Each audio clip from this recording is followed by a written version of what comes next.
J'ai même dit que là, les pays ici, là, peut-être qu'il va falloir qu'on retire tous les Camerounais mais dans un autre pays. On fait l'appel. Si tu n'écoutes pas ton nom, tu n'entres pas. Tu comprends que non. Tu n'es plus admis à entrer pour avoir un vrai Cameroun. Pour la 12e édition du festival Caravane de l'Humour, ça va rire très fort ce vendredi 18 octobre 2024 au cinéma Eden dès 19h. Artistes invités, Senior Pastor, Marcos, Défaut Premier, Bitacola, Sikati Dienedor, Ndolo Lamour, Tic Dengue, Super Ndogmo, Isen Amazia et Blakoya. Guest star invité, Malox le Viber. Ouais, c'est Malox le Viber, MAAHLOX. Je serai au festival Caravane de l'Humour, 12e édition, ce vendredi 18 octobre. Présentateur, Frida Choco Bronzé. Ticket disponible à Cinéma Eden Bessengue, Cisco Coiffure Pali, Clinique Le Suivi Dakar, Cave Mamani à Ancienne Mairie Bonamoussadi et Relux Meubles à Aquanor. Contact 697 72 22 82 674 15 88 15. Partenaires officiels de l'événement, Canal 2 International et Castelbière. Docteur Moncam Galamo, le tout-puissant docteur depuis Washington, président d'Harold depuis le Mexique. Oh, Niels, depuis l'Allemagne. Oh, le pays ici. J'avais dit un temps que si les gens qui ont la responsabilité de ces pays ont déjà vendu le pays, ils nous convoquent. Nous sommes ouverts. Ils nous convoquent, ils partagent la veille donc pour nous. J'ai même proposé que l'on crée une école de la honte pour apprendre aux gens à avoir honte dans ce pays. Les gens ont trouvé que non, comme je ne suis pas docteur, je ne suis pas professeur, ce que je dis n'a pas de sens. J'ai même dit que là, les pays ici, là, peut-être qu'il va falloir qu'on retire tous les Camerounais mais dans un autre pays. On fait l'appel. Si tu n'écoutes pas ton nom, tu n'entres pas. Tu comprends que non. Tu n'es plus admis à entrer pour avoir un vrai Cameroun. Parce que souvent, je me dis que ou c'est le pays qui est malade, ou c'est les Camerounais qui sont malades. Ça mélange dans ma tête. Le Cameroun, on est en train d'aller où là? On est en train d'aller où? Est-ce que les Camerounais se rendent même compte se rendent compte de ce qui est en train de se passer dans ce pays? Est-ce qu'ils sont même conscients de la situation dramatique dans laquelle nous nous retrouvons? Est-ce que ceux qui ont eu la responsabilité de gouverner ce pays savent même que pendant que nous on se plaint que c'est grave, eux ils aggravent la situation, sinon la situation s'aggrave. Parce que je présume que ce sont eux qui aggravent. Bon, ok, la situation s'aggrave. Et hier, nous on se plaignait que non, c'est trop dur. Mais j'ai l'impression que c'est encore plus dur. C'est vrai que c'est quand les temps sont durs qu'on reconnaît les vrais durs. C'est vrai que ça force de s'efforcer, que la force finit par faire des efforts. Mais à un moment donné, n'exagérez pas. J'ai vu les gens s'inscrire sur les listes électorales. J'ai commencé à me poser la question. Est-ce qu'ils vont s'inscrire parce qu'ils ont pris conscience de ce qui est en train de se passer? Ou alors ils vont s'inscrire parce que c'est un peu la mode? Parce qu'au Cameroun, on fait les choses en mode. Hein.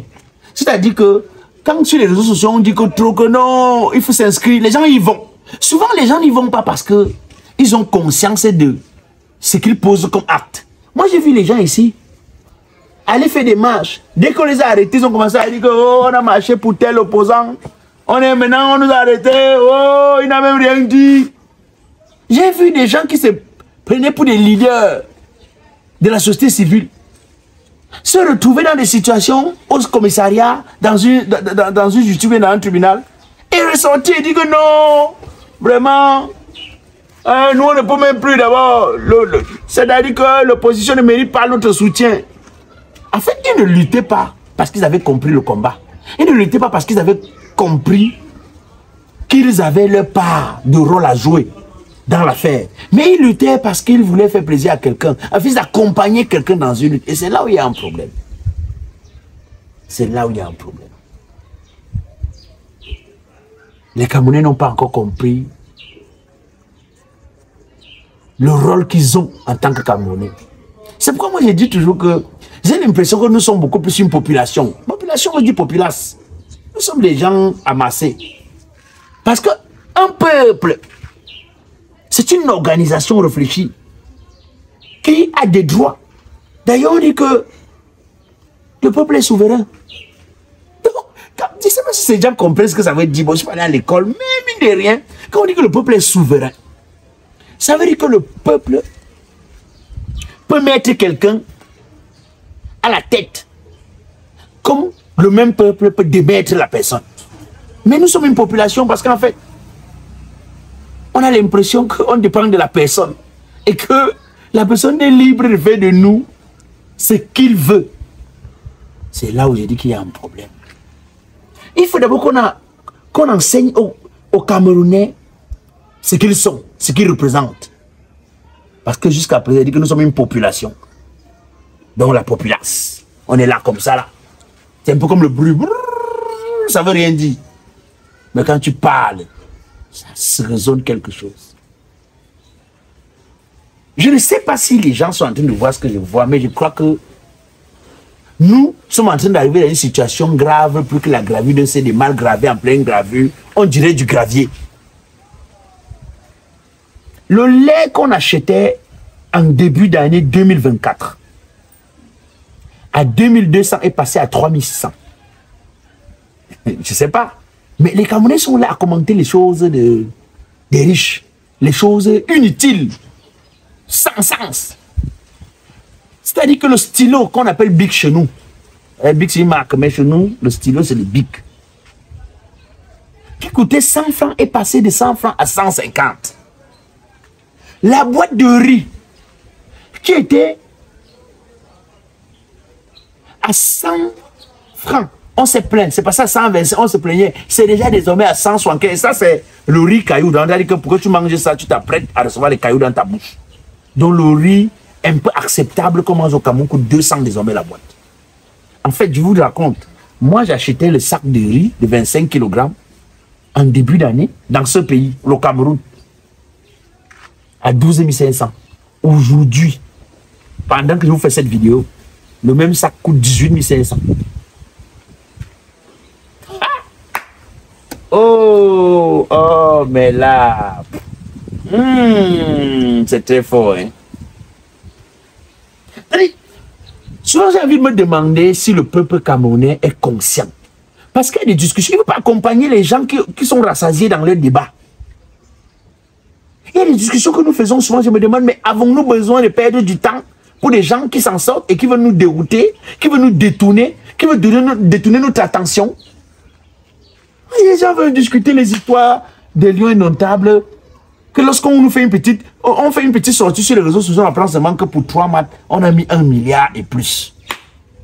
Tu n'as pas de riz pour manger chez toi. Tu ne parviens pas acheter le lait pour ton enfant. L'école qui coûtait 60 000 est passée à 80 000. Et tu vas commenter ça. C'est pas la folie. Quelque chose ne nous est pas arrivé. On est en santé. On va bien. Il y a un vrai problème. Il y a un vrai problème. Hey! Tu as payé sur Christ, tu as payé Nabianga. Nous sommes seulement hantés.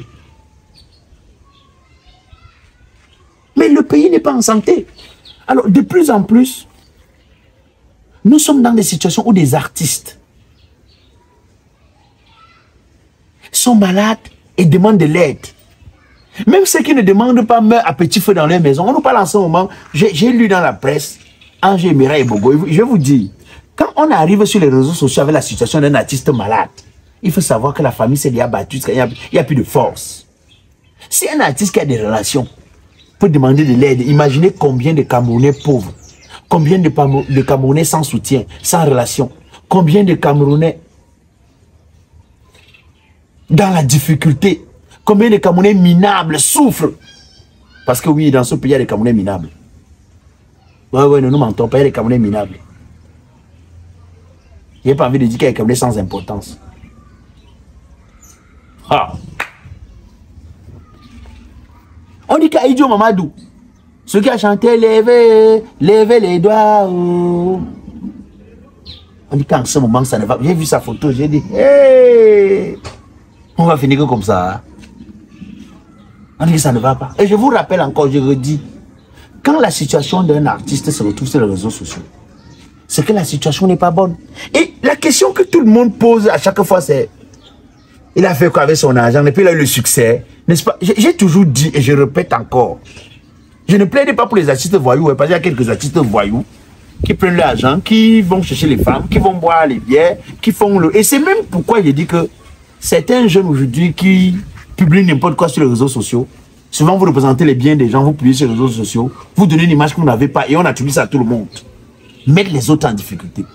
Sachez que le Cameroun, depuis un certain moment, est dans une situation drastique, difficile, situation de vie ou de mort, qui fait que quand un seul Camerounais dans une famille sort la tête de l'eau, tout le reste de la famille ramène la tête là dans l'eau. Donc le même Aïdjo Mouadou ou bien Angé Mireille Bogo peut sortir la tête de l'eau comme ça là. Il faut qu'il soutienne toute la famille parce que nous sommes dans une pauvreté extrême. Les gens n'en parlent pas. C'est-à-dire que dès que tu dis même qu'on souffre dans ce pays, si on t'arrête, on t'amène au CED. On te menace, on t'amène au commissariat. Puis tu as appris à prendre seulement que non. On l'a enlevé. Alors nous donc mourir sans parler. Laissez-nous au moins parler. Ça nous fait oublier. Laissez-nous au moins parler. Je vous dis que dans ce pays-ci, quand une seule personne sort la tête de l'eau, il est obligé de tirer les autres et la plupart du temps, les gens le ramènent encore dans cette eau-là. Il se noie. Je suis un exemple. Quand tu vas ensemble, il faut que tu aies aidé tel, tu aies fait tel pour telle personne autour de toi. Demain, on va te demander que tu avais fait quoi avec ton argent. N'est-ce pas, tu étais le grand artiste. Dans quel pays? C'est pourquoi moi je dis que ces artistes qui ne disent rien, qui disent que la politique pour les politiciens, ils sont aussi victimes de ceux dont ils ont fait la promotion. Parce qu'ils disent que la politique aux politiciens alors que tout est politique. Mais on nous dit que pour que la culture marche, il nous faut une belle politique culturelle. Politique culturelle. Pour que l'économie marche, il nous faut une belle politique économique. Donc tout est politique. Et oui, il y a des gens qui réussissent à dire que non, je suis apolitique. Mais quand tu es malade, tu demandes de l'aide. Tu es apolitique. Tu n'as jamais revendiqué quoi que ce soit parce que tu étais apolitique. Pourtant, c'est les politiques qui décident. Mais c'est passant par un parti politique qu'on donne le pouvoir à quelqu'un qui devient président de la République.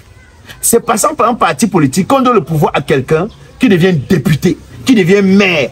Et ce sont eux qui ont la responsabilité de la gestion de la cité, de la République. Après, tu dis que tu es apolitique. Mais si tu es apolitique, meurs donc. Souffre donc. Parce que c'est les politiques qui vont trouver une solution à ton problème. Mais tu es apolitique. Comment veux-tu qu'un homme politique t'aide alors que tu es apolitique? Comment veux-tu qu'une solution politique vienne t'aider alors que tu es apolitique? Le pays ne va pas bien. Le pays ne va pas bien. Le pays est en train de se noyer. Le pays ne va pas bien. Le pays est instable. Moi c'est-à-dire que j'ai quelques amis qui sont arrivés dans ce pays récemment pour visiter le pays. Et ils m'ont dit, mais Blacko, tu dis toujours chaque temps que le pays ne va pas bien, mais on voit les immeubles. Et je dis non. Nous sommes dans un pays où une minorité encouragée par ceux qui ont la responsabilité de ce pays vivent bien. Une majorité souffre, croupie dans une souffrance incroyable. Mais voici. Est-ce que je vis la vie de l'artiste que je mérite? Non. Mais comme nous sommes dans un pays où la pauvreté a rendu les gens aigris, a rendu les gens jaloux, a rendu les gens méchants. Si je me plombe, on va dire que tu te plombes pas, c'est quoi? Tu te plombes quoi? Pardon, laisse ça. Ne pas t'inviter dans un restaurant comme si manger dans un restaurant. Et souvent même et tu manges, on ne sait pas si c'est toi qui paye ou pas. Comme si acheter aujourd'hui une voiture est un luxe pour un artiste qui a 24 ans de carrière comme moi. En tout cas, je vous ai déjà expliqué. Pinanga Zoa Mandanda. Doucement, doucement. Et je profite pour vous dire, si vous êtes à Bafoussam, Djelinseng, Bafoussam, Djelinseng, ça c'est le nom du quartier, au niveau du complexe Saint James. Il y a l'école de formation VTI Mana. Vous pouvez aussi, si vous voulez, appeler les mêmes numéros pour vous faire former dans le domaine de la musique. Parce qu'effectivement, il y a Mana Music Academy qui existe et qui vous forme dans les techniques. Vous pouvez jouer aux instruments, vous pouvez décider, la voix étant toujours un instrument, donc vous pouvez essayer de chanter. Bref, ils vous encadrent dans le domaine de la musique. Vous avez les contacts. N'oubliez pas, ce n'est pas parce que le pays est dur qu'on va mourir. On doit essayer de vivre, même si le fait de vivre les énerve. Doucement, doucement. Allons, Bienjou. Bienjou, dis à ton frère que je ne souhaite plus que vous m'appelez. Ni lui ni toi de m'appeler plus pour l'argent. Vous voulez que je ramasse l'argent, Bienjou? Mais de l'or. Vous croyez que je suis une banque? Même à la banque, il y a des moments où il y a manque d'argent. Ou bien vous croyez que l'argent c'est un grain de maïs que tu mets dans le sol, après ça te donne un épi de maïs. Je vous ai demandé que faites-vous former à un métier. Vous me dites quoi? Bienjou qui t'a dit que quand on est à Bafoussam, il n'y a pas de centres professionnels, des centres qui travaillent respectant les normes et les règles de formation, des centres qui ont déjà transformé des vies. Qui vous a dit ça? Il y a Vocation Training Institute of Mana. Vocation Training Institute of Mana offre des formations dans plusieurs domaines: esthétique, cosmétique, graphisme de production, coiffure professionnelle. C'est-à-dire que, Bienjou, les histoires que tu entends que pédicure, manicure, sédicure, et ils forment dans ça. Secrétariat bureautique, secrétariat comptable, tu veux faire le graphisme de production. Bienjou, quels sont les domaines qui ne forment pas dedans? Et la chance que tu as, c'est que là-bas, ils ont les relations dans les grandes structures pour les stages. Parce que tu sais qu'une formation sans connaissance pratique ne sert à rien. Donc, ils sont 100% pratiques.